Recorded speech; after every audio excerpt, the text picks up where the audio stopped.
It's strange how someone can occupy your thoughts, your emotions, your sleepless nights, without ever really being yours. They never said, "I love you." They never promised a future. And yet, you built entire worlds in your head with them. Moments that never happened, conversations that never existed, but felt so real your heart can't tell the difference. This is what psychologists call emotional projection. Your mind doesn't fall in love with the person. It falls in love with the version of them you've created. Every time they text you, compliment you, or show a tiny bit of care, your brain releases dopamine, the same reward chemical responsible for pleasure and desire. It's the same system that drives addiction, but here's where it gets tricky. Your brain doesn't distinguish between consistency and possibility. It rewards you not only for what's real, but also for what could potentially happen. That's why one good morning text can make you feel seen and valued for days. Your brain takes that tiny spark and builds an entire emotional story around it. You start filling in the blanks. They care. They might feel the same. Maybe something real is starting. But most of the time, that's just your attachment system at work. It's the part of your mind designed to seek safety through connection. And once it senses even the smallest sign of emotional closeness, it latches on hard. The worst part, you don't even need a real relationship to trigger it. All you need is hope. Hope that one day they'll see you differently. Hope that if you stay kind enough, loyal enough, patient enough, they'll finally choose you. But hope could be a dangerous drug because it keeps you stuck in a story your heart wrote, while reality quietly moved on. And when they start pulling away, you feel abandoned, even though, technically, they were never yours to lose. It's not your fault. Your mind just doesn't understand almost. It only knows connection or loss, love or danger. That's why these half-built connections hurt so deeply, because your brain experienced them as real. The emotion was real, even if the relationship wasn't. And when it fades, it leaves the same wound as heartbreak, because your nervous system doesn't care about titles or labels. It only registers bond and break. So when you catch yourself missing someone you never really had, understand this. You're not crazy. You're just human. You were wired to connect, even when connection existed only in your imagination. One of the hardest truths to accept is this. Most of the time, we're not in love with the person. We're in love with the potential. We fall for their energy, their mystery, the way they made us feel once, even if it was fleeting, and then our imagination does the rest. It starts building a version of them that feels perfect, someone kind, attentive, emotionally deep. But that version doesn't live in reality. It lives in your mind. Psychologists call this the fantasy bond. It's when our brain creates an emotional attachment based on how we want things to be, not how they truly are. You start remembering small moments, a smile, a deep conversation, a random message, and you give them meaning they might never have intended. Your brain says, see, they care. But what it's really doing is trying to keep hope alive. Hope is comforting. It's warm. It's safe. It makes the pain bearable. But it's also a trap because it keeps you chasing potential instead of accepting reality.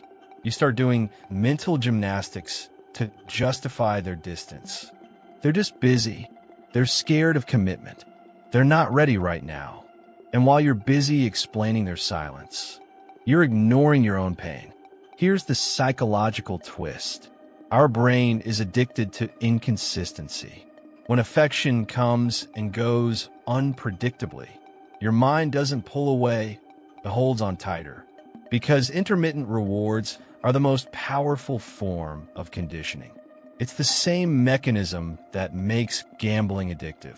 You don't win every time, but the chance of winning keeps you hooked. So even when they ignore you, you keep waiting for that next text, that next call, that next spark, because deep down, your brain believes if it happened once, maybe it can happen again. But this is where we lose ourselves, in a loop of almost. You start measuring love by how close you are to getting it, instead of whether you're actually receiving it. You become emotionally invested in possibility, not reality. And the tragedy is the longer you stay in that loop, the more it rewrites your self-worth. You start thinking, if I just wait a little longer, if I just prove I'm loyal enough, they'll finally see what they're losing. But love doesn't bloom in effort alone. It blooms in reciprocity. And chasing potential keeps you stuck in a one-sided dream, where you're the only one fighting to make it real. So the next time your heart aches for someone who's not showing up, ask yourself, am I missing them? Or am I missing the story I told myself about them? Because sometimes the person you're fighting for isn't them. It's the version your mind created to avoid the pain of letting go. Letting go of someone you never had shouldn't hurt this much, but it does. It feels like trying to quit a habit that once made you feel alive. You wake up thinking about them. You scroll past their name and feel that ache in your chest. You promise yourself you're done, but the silence after that decision feels unbearable. That's not weakness. That's withdrawal. When you stop chasing them, you're not just losing a person. You're losing a chemical pattern. For weeks or months, your brain has been getting dopamine hits from them. A message, a memory, even the thought of what could have been. Every tiny sign was a dose of validation. Now that it's gone, your brain goes into panic mode. It starts searching for the next hit, rereading old texts, checking their story, imagining what-ifs. But it's not love doing that. It's biology begging for another rush. Your mind is detoxing from the emotional high. And just like any detox, the first stage hurts the most. You'll feel emptiness, like a part of you went missing. You'll crave closure or any excuse to talk to them again. But that craving isn't about them. It's about wanting to silence the withdrawal noise. Here's the harsh truth. You didn't lose them. You lost the version of yourself that existed around them. The part of you that felt seen when they texted back. The part that felt important when they laughed at your jokes. The part that felt chosen, even if it was only for a moment. That's what your heart is grieving. Not the person, the feeling of being enough. And it's okay to grieve that. It's okay to cry over someone you were never with. Because your emotions were real. Your hope was real. Your care was real. The relationship may have existed only in your head, but the pain is living in your body, and it needs release. So don't rush to get over it. You're not broken for still caring. You're just reteaching your heart how to live without the illusion of being chosen. And slowly, that emptiness starts to fade, because one day you'll realize you never needed them to complete you. You just needed to remember who you were before they blurred your reflection. You're not losing yourself. You're finding yourself again. Healing doesn't begin the moment you stop missing them. It begins the moment you stop romanticizing your suffering. Because somewhere along the way, you convince yourself that your pain was proof of love. That missing them meant what you felt was real. That waiting, aching, and overthinking were signs of devotion. But that's not love. That's emotional survival. And it's time to break that pattern. You don't heal by trying to erase them. You heal by understanding why you held on so tightly in the first place. Maybe you weren't chasing them. Maybe you were chasing the feeling of being wanted, the safety of being chosen, the validation you never gave yourself. That's where real power begins. When you realize you don't need someone else's attention to feel whole. Step 1. Reframe the story.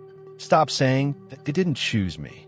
Start saying they weren't capable of meeting me where I am. That one mental shift changes everything. Because rejection doesn't mean you're unworthy. It means you were seeking depth from someone still living on the surface. You weren't too much. You were just asking the wrong person to swim deeper. Step 2.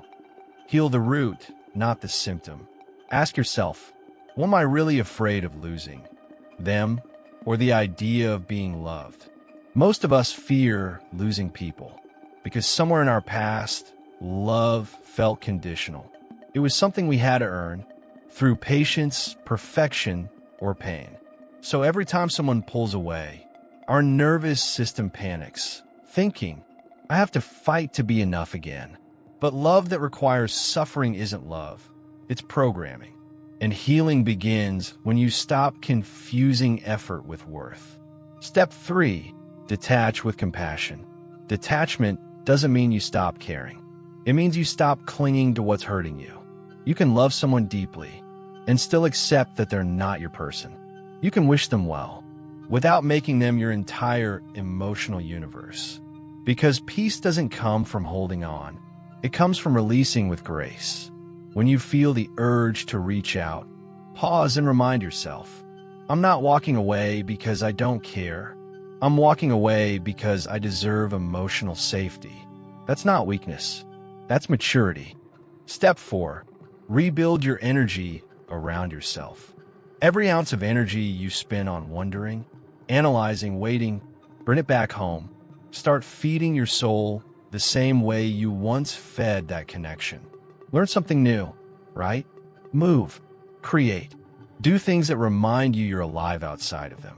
Because healing isn't about becoming harder. It's about becoming whole again. And one day, quietly, naturally, you'll think of them and feel nothing. No anger, no longing, no ache, just gratitude. Because their absence will have become your awakening. The pain that once broke you will be the same pain that built you. And in that silence, you'll realize the truth you were meant to learn all along. You never needed to be chosen by someone else. You only needed to finally choose yourself. Maybe the universe never meant for you to have them. Maybe they were never yours to begin with. Just a mirror showing you the parts of yourself you kept giving away. Because sometimes the people we can't have are the ones who awaken us the most. They teach us what we need to heal, not what we need to hold on to. So don't curse the timing. Don't hate the distance. Don't resent the silence. Instead, thank it, because that ache you feel right now isn't punishment. It's transformation. You're not losing love. You're being redirected toward the love that won't require you to beg for it. The love that starts with you. If this resonated with you, don't scroll away just yet. Take a breath, because healing isn't found in moving on fast. It's found in understanding why you cared so deeply in the first place. If you want to explore the psychology behind emotions, love, and human behavior, subscribe to Sci Simplified, where we decode the science of feelings and the stories our minds never tell out loud.